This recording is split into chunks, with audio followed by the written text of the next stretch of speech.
IPL থেকে অবশেষে বিদায়। লজ্জার হারের দোষ কাকে দিলেন রাহানে? 2025 আইপিএল টুর্নামেন্টে কলকাতা নাইট রাইডার্সের অভিযান শেষ হয়ে গেল। শেষ ম্যাচে তারা সানরাইজার্স হায়দ্রাবাদের বিরুদ্ধে 110 রানে পরাজিত হয়েছে।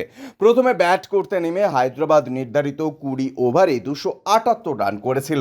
নিজাম বাহিনীর হয়ে হেনরিক ক্লাসেন মাত্র 39 বলে 105 রান করেন। অন্যদিকে ট্রাভিস হেড 40 বলে 76 রানের একটি বিধ্বংসী ইনিংস উপহার দেন।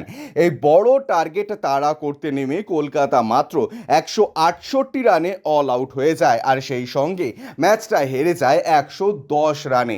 এই হারের পর কলকাতা নাইট রাইডার্সের অধিনায়ক অজিঙ্ক্য রাহানে বিস্ফোরক মন্তব্য করলেন। পুরস্কার বিতরণী অনুষ্ঠানে এসে অজিঙ্ক্য রাহানে বলেন, আমি মনে করি যে দুর্দান্ত ব্যাটিং করেছেন। বল করার সময় আমরা বেশ কয়েকটা ভুল করেছিলাম, তবে যেভাবে ও ব্যাট করেছে তা এক কথায় অসাধারণ। প্রত্যেকটা খারাপ বলের সুযোগ ও তুলতে পেরেছে। এছাড়া বেশ কয়েকটা ভালো ডেলিভারিতে বাউন্ডারি বাইরে পাঠিয়ে দিয়েছে। এই কৃতিত্বটা একেবারে এসআরএইচ ব্যাটারদের প্রাপ্য। আমরা স্লো বল এবং হোয়াইট বল করার চেষ্টা করে